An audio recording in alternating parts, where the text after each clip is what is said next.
बुद्ध के चचेरे भाई आनंद ने उसे कहा था कि मैं तो तेरा चचेरा भाई हूं, मुझसे निपटा लेगा तो निपट लेगा, लेकिन यशोधरा के भाई से तेरी नहीं चलेगी। ये अर्वाचीन प्राचीन अनंत सालों की बात है कि ससुर और दामाद एक धंधा करते हैं।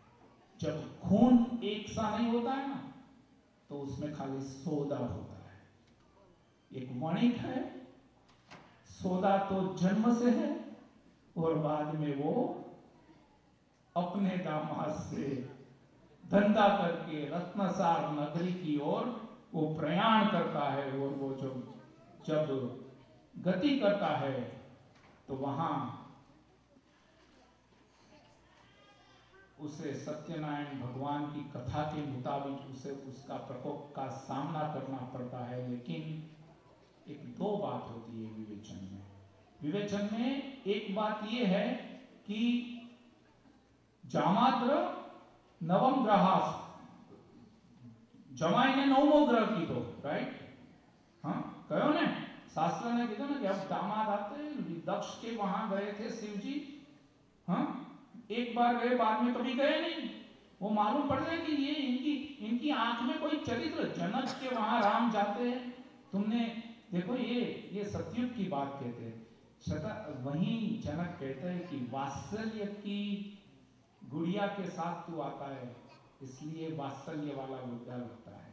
वरना जनक कितने परंपरागत पात्रवान, मूल्यवान, विवेकवान व्यक्तित्व है, जो भी ये अंतर को, ये डिस्टेंस को समझ सकते हैं। तो हम और आप तो नाचीज मिट्टी के मानव है, हम कैसे ये अपने आप क्लेम कर पाएंगे कि ये बात गलत है। तो वो चंद्रकेतु राजा की नगरी में जाते हैं और जब जाते हैं वहां एक लुटेरा लूट के दौड़ता है, उसके पीछे सिपाही गिरे हुए हैं और कहते हैं ना कि चोरी का माल चंडाल कहता है। दोनों की वृत्ति अलग है। चांडालिक वृत्ति का वहां आरोहण हो गया है और वो वहां सामान छोड़ देता है। जब सामान वहां छोड़ देता है तो सामान वहां गिरा हुआ देखकर सिपाही लोग बोलते हैं कि यही दोनों चोर हैं।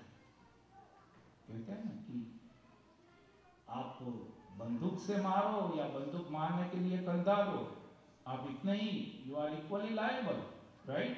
वो हमारा स्कूल में मैं पढ़ता था तो मेरे साथ एक लॉयर भी पढ़ता था मैनेजमेंट में, तो बहुत अपनी उससे बहुत सी अच्छी दोस्ती हो गई। मैं बोला डेनियल तू कौन सा लॉ करता है? बोलता है कि मैं डिवोर्स का लॉ करता हूँ। कौन सा लॉ करता हूँ? मैं डिवोर्स का लॉ करता हूँ। मैं बोला यार तू शादीशुदा है और डिवोर्स का, तो मेरी एकदम हैप्पी लाइफ है, तेरे को भाभी जी को मिलना है मैं मिलवा दूँ उसकी बहुत। मैं बोला डिवोर्स के लॉ में कुछ कॉमन है? तो वो कहते हैं कि एक ही बात कॉमन है कि लड़की बोलती है कि I wanted to get out of this turmoil very quickly and very easily, but लड़की का बाप होता है बोलता है कि I want to torture him like anything and I never like to get out, I want to continue alimony and I want to continue the possessions. ये Daniel कहता है, लॉयर कहता है, मेरी बात नहीं, मैं तो सिर्फ सुनता हूं, मेरे को ऐसा कुछ अनुभव नहीं हुआ अभी तक, इसलिए मेरे को सुनना पड़ता है। तो डेनियल मुझे ये बात जब कहता है कि मयूर ये दुनिया में आदमी को तंग नहीं होना है, आदमी को किसी से तंग नहीं करने का है, लेकिन आदमी के बाद आसपास जो आदमी बैठे हुए वो उसे तंग बना देते। और जमाई तो अच्छा था बेचारा, नया नया ओपनिंग बैट्समैन की तरह वणिक परिवार में आया था और पहले ही बॉल में उसे क्लीन बॉल्ड करके जेल में भिजवा दिया, नाम बिगड़ गया उसका। तो चंद्रकेतु राजा ने दोनों को अपनी जेल में बिठा दिया। तो ये तीसरे अध्याय की कथा मति की कथा है। मति की कथा क्या होती है कि आपके पास बहुत से शॉर्टकट होंगे, आप में से कितने लॉयर होंगे, कितने डॉक्टर होंगे, कितने नर्स होंगे, कितने डेंटिस्ट होंगे, कितने दुकानदार होंगे, कितने व्यापारी होंगे, आप सब चोरी कर सकते हो हर जगह से। लेकिन आपकी चोरी, गेहूं में नमक डाले इतनी होगी तो चलेगी, नमक में गेहूं डालने की होगी तो कौन रोटी खाएगा आपकी? ये तीसरे अध्याय का महात्मा है। इति श्री स्कंद पुराणे रेवाखंडे सत्यनारायण कथायां तृतीयो अध्याय समाप्त। अब चौथे अध्याय की कथा है। हम वैष्णव भाई लोग हमको क्षमा कर देना, ऐसी कुछ बात नहीं है जो कथा में लिखा है, इसका हम एक रूपक आपको बता रहे हैं। आप सब भाई है हमारे, ऐसा कुछ है नहीं, ब्राह्मण क्षत्र वैश्य गायत्री माता के लिए सब एक है, सब माँ के बच्चे हैं। अब चंद्रकेतु राजा के वहां ये सब चौथे अध्याय में आते हैं। तो इति चतुर्थो अध्याय यात्रांतु कृत्वां साधु मंगलायन पूर्विकां। पति की कोई खबर नहीं है, तू कृपा कर तू। तो चंद्रकेतु राजा को वो दर्शन देते हैं कथा के मुताबिक और उसको प्रेरणा करते हैं कि तूने जिसको पकड़ा है वो निर्दोष है, तू उसको निकाल के ले जा। और उसको चंद्रकेतु राजा उसकी क्षमा मांगता है, उसको बहुत सा धन देता है और वो दोनों संपत्ति लेके वापिस जाते हैं घर की। बहुत सी संपत्ति है, बहुत सा वाहन में माल भरा हुआ है।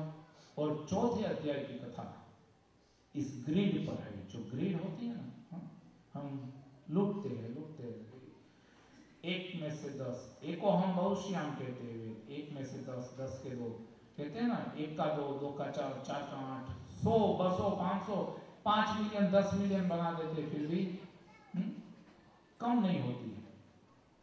तृष्णा की संपत्ति मिल तो जाती है, लेकिन संपत्ति खो न जाए उसका टेंशन रहता है। हर दिन हम जाते और 401k में लॉग इन करके देखते कितना बड़ा। जब टूटता है वॉल स्ट्रीट में, दौरा पड़ता है अपने हृदय में। ये बात होती है, ये मन की, ये चौथे अध्याय की कथा है।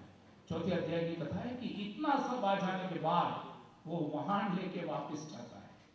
फिर वाहन में माल है तो वाहन डूबता है ना, तिरता नहीं, पानी की सपाटी पर उसके अंदर जाता है।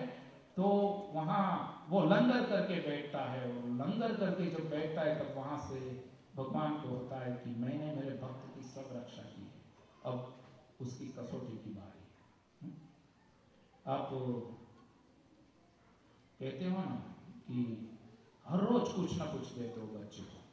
If you score A+, I will give you this, I will give you this, I will give you this. And one day he scores A-. Then what you give? You give a dirty look and a long lecture, right? That's what we all do. But भगवान भी वही करता है कि कसौटी कर लेता है तुम्हारी, कि भक्त कौन सा डर्टी लुक लेता है और मेरे लॉन्ग लेक्चर को सुनता है। तो भगवान वहां एक संत का रूप लेके आते हैं और उसको कहते हैं कि अरे साधु वाणिया, ये तेरे जहाज में तो बहुत सी सोनामोर लगती है, पानी के अंदर डूब जाता है आधा सा। तो मैं तो एक सन्यासी हूं, मुझे 1.25 रुपया का दान तू दे दे तो अच्छा है। वो धन आता है ना तो मति गिर जाती है। चौथा अध्याय क्या कहता है कि if you are poor and if you continue spending, 50 पैसे मिलते हैं डोर कीपर को, पैसे देख के आप पिक्चर देखते हो हिंदुस्तान में, तो आप 5 मिलियन कमाने के बाद भी पिक्चर देखते रहेंगे। लेकिन 5 मिलियन वाले घर में पैदा होने के बाद भी 50 पैसे का पिक्चर नहीं देखते हो, तो 500 मिलियन बनने के बाद भी पिक्चर नहीं होंगे। इंद्रिया शिथिल हो जाएगी, तब तुम लक्ष्मी का उपयोग करोगे। ये चौथे अध्याय की बात है। वो बोलते हैं कि नहीं नहीं नहीं नहीं, मेरी नाव में कुछ नहीं है, मेरी नाव में लता पद्मा स्वयं भूतम नावक, या मेरी नाव में लता यानी कि वेल, वनस्पति और पन्ने गिरे हुए, और ब्राह्मण भगवान के रूप में यथा योग्यम तथास्तु। और नाव एकदम सिलेंडर ऑक्सीजन का लदा और कैसे ऊपर आ जाती, वैसे ऊपर आ जाती। बोलता ये क्या हुआ, अभी अंदर थी अभी ऊपर आ गई। वो सोते जाते देखने के लिए, तो वहां सब लता मंडप वही से नाव, वो बोलता है कि गलती हो गई, उसे ढूंढो।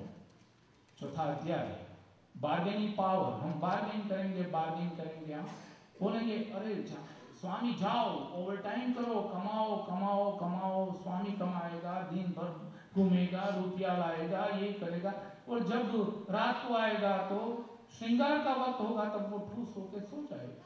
तो क्या ये बात तुम्हारे जीवन की? तथ्य क्या रहा?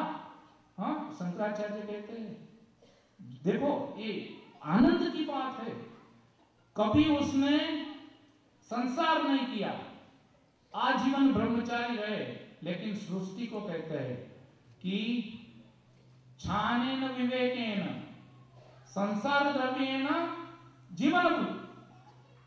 कैसे कटे संसार? कहते संसार में दिन में 2 बार तू खा, 3 बार तू ना, स्वच्छ रहे, प्रफुल्लित रहे, आनंदमय रहे, और महीने में 2 बार तू संसार बनाएगा। ये देखो सुप्त की बात है उसके, कि शंकराचार्य पूरी जीवन के तक वो ब्रह्मचारी थे, लेकिन वो कहते हैं तुम्हें कि तुम बैलेंसिंग लाइफ जियो। देखो संत एक होते हैं, अवधों में एक होते हैं, और वो कहते हैं कि विवेक से, तो जब धन और संपत्ति आती है और तुम्हारा विवेक चला जाता है, तो सोना मोर सौदागरों के हाथ में शून्य के रूप में परिवर्तित हो जाती है। तो ये चौथे अध्याय का। फिर वो ढूंढते हैं, महाराज को बुलाते हैं और कहते हैं कि हमें माफ कर दो। महाराज उसको माफ कर देते हैं। फिर वनस्पति में से परिवर्तन आ जाता है। परमात्मा कहता है चौथे अध्याय में कि ups and down comes in the life, but human should not change the life. अपना जो बगैर संयम नहीं करते थे, ये हमारी दिन की प्रक्रिया थी, लेकिन अमेरिका में ऐसा नहीं बनता है। तो we need to add up the practical religion. You don't have to be that strictly rigid. साधक का पेट सीने से कम होता है, सीने से ज्यादा आगे निकले तो खाना बंद करना चाहिए। और साधक का मन 7 से 9 घंटे वाली नींद में रहता है। यदि रात को तुम 7 से 9 घंटे ना सो सको तो तुम मन से मलिन हो रहे हो, ये भावना करते हुए तुम्हें मन की कामनाओं को संयम में लेना चाहिए। ये चौथे अध्याय की कथा है। चौथे अध्याय में फिर उसे याद आता है, आकाशवाणी होती है, वो वापिस जाती है और वापिस जाके प्रसाद लेती है, उसे मिल जाता है, उनका परिवार बनता है। ये चौथे अध्याय की कथा है, जिसमें ये सब रूपक बात है अंधविश्वास की। मैं तुम्हें ऐसा नहीं करूंगा कि गायत्री माता की आरती नहीं करोगे और प्रसाद लिए बगैर जाओगे तो एक्सीडेंट हो जाएगा। नहीं, अंधश्रद्धा नहीं बढ़ाने की। We do not want to encourage. वो झूला वाला था ना कबीर, बुनता था ना, वणकर का बेटा था, बुनता था, साड़ी बनाता था सबकी, धोती बनाता था सबकी। परमात्मा ने बोला कि झूलते झूलते बनाते बनाते तेरे से मेरा तार लग जाता है। तो बात क्या है कि राजा बाबू गुजर रहे थे, कहते कि तानपुरा का तार। राजा बाबू तो बहुत विद्वान थे और पनियारी गीत गा रही थी कि तानपुरा के तार को इतने मत तारो, तानपुरा के तार को इतने मत तारो कि तार टूट जाए और सुर बह जाए। तो religion is religion, you practically do, but you don't blindly rigidly follow कि तुम्हारा रिलीजियन ऐसा हो जाए कि बच्चे स्प्रिंग की तरह कूदे और विवेक हो जाए। ये चौथे अध्याय की कथा है। इति श्री रेवा खंडे स्कंद पुराणे चतुर्थो अध्यायां सत्यनारायण कथायां इति पंचमो अध्याय। श्री श्रुत उवाच तथान्यश्च प्रवक्ष्यामि शृणु त्वं मुनिसत्तमा। आसीत तुंगध्वजो राजा प्रजापालन तत्परा। अब सुच्ची कहते हैं कि हे मुनिश्रेष्ठ, एक सत्यदेव का इतिहास सुनो कि सत्यदेव इस जन्म में तो अच्छा करते हैं, लेकिन अगले जन्मों में भी अच्छा करते हैं। तुंगध्वज नाम के राजा की कथा है, और वो तुंगध्वज नाम के राजा वो प्रसाद देने चाहते हैं तब वो प्रसाद का अनादर करता है, और प्रसाद का जब वो अनादर करता है तो उसके सभी संतान 100 संतान उनके मर जाते हैं। ये रूपक की कथा है। अंधश्रद्धा में हम इतने अच्छी तरह से नहीं जाएंगे, लेकिन तात्पर्य ये है 5वें अध्याय का कि आदमी कितना भी छोटा हो या आदमी कितना भी बड़ा हो, उसका मूल्यांकन गुरुजी कहते हैं कि उसकी संपत्ति और उसने कैसे कमाई बढ़ाई उससे न करो, उसका मूल्यांकन उसकी नीति से करो। वो 5वें अध्याय की कथा है। फिर उसको एहसास होता है, वो फिर से आते हैं, they both are valuable guests of the home. They both have to come contribute something in the home, and that's the significance of the fifth. अब हमारे 5वें अध्याय की कथा का एक अर्वाचीन रूप है। तो तुम गुरु के पास, आप में से कितने के पास गुरु है? सभी के पास है गुरु। हाँ, अब जब गुरु के पास जाते हो ना तो बहुत सारा बड़ा विवादास्पद गुरु था, लेकिन मुझे बहुत प्यार करते हो। और आज भी मैं कभी गलती में या संकोच में या शर्मिंदे जीवन में घुस जाओ, सुनता, उसके साथ रहता, उसकी बातों में बनता, उसका काम करता। ये एक आनंद सी प्रक्रिया बन गई थी मेरे और उनके बीच में। लेकिन हर बार मैं सोचता कि आज मैं जाऊं। वो 1982 में हिंदुस्तान से अमेरिका आए थे ओरेगन में, तब उसने मेरे को बोला था कि तू you join my commune and you come with me. I did not have even this, ये ब्यूटीफुल मस्टैच है ना, वो भी नहीं थी मेरी। एकदम छोटा सा नौजवान था जब ये कुछ नहीं था, और वो मुझे बोल रहे थे कि तू चल मेरे साथ। और मैंने बोला कि नहीं, अब भारत को छोड़ रहे हो, मेरे कैसे गुरु हो। और इन सब आक्रोश लेके मैं उनके सामने गया और मैं उसे बोला कि गुरु जी, I cannot make up my mind that I should come, or and he told me that you don't have to make up your mind. It never happened that I have to go through that state. I end up getting into the United States. So गुरु के पास क्या होता है कि गुरु की एक आभा होती है कि हमारे डॉक्टर साहब आएंगे, प्रणव भाई पंड्या, जुलाई महीना में आएंगे। 29, 30, 31 हमारे गुरु जी की जन्म शताब्दी है, तो उसको सेलिब्रेट करने के लिए आएंगे। तो वो भी गुरु जी थे हमारे। वो गुरु जी के पास हम बहुत सी कामनाएं लेके जाते, लेकिन जब उनके सामने जाते ना तो सब भूल जाते। इतना मेमोराइज करते, इतना स्कूल के लिए करते तो नंबर 1 आते कॉलेज में, लेकिन इतना मेमोराइज करने के बाद भी उनके सामने जाते तो हम सब भूल जाते। तो ये गुरु की एक आभा बनी रहती। आपको सातत्य में बनाता है, लेकिन अगले जन्म में भी। देखो, हमारे लोग कहते हैं कि what is life after death. Abhyankar planchette पर जवाहरलाल नेहरू को बुलाता था और बोलते थे कि ये ताशकंद करार के सिगरेट कहाँ रखे, और आवाज निकलती थी। तो ये there is definitely a life after the death. I did not remember any, I never traveled any, so I cannot assure you, but there are so many authentic logical facts which proves it. तो जन्म के बाद का जो दूसरा जीवन होता है, उसमें सतानंद चैप्टर 1 अध्याय 1 में जो सतानंद ब्राह्मण आता है वो सुदामा बनता है। जो कटियारो काश्तकार है दूसरे अध्याय वाला, वो केवट बनता है। उल्कामुख नाम का राजा दशरथ बनता है। और जो अपने साधु मान्य मयूर ध्वज राजा बने थे, और जब मयूर ध्वज राजा बनते हैं और भगवान उसको दान में शरीर मांगते हैं, तो वो कटवत से काट के दोनों अंग उसको दे देता है। वो मयूर ध्वज राजा बनता है। और तुंग ध्वज राजा आखिरी अध्याय वाला राजा, वो अगले जन्म में स्वयं मनु बनता है। तो सत्यनारायण भगवान इस जन्म में तो अपना सब अच्छा करते ही है, लेकिन अगला जन्म भी अपने को अच्छा देता है। इति श्री स्कंद पुराणे रेवाखंडे सत्यनारायण कथायां पंचमो अध्याय।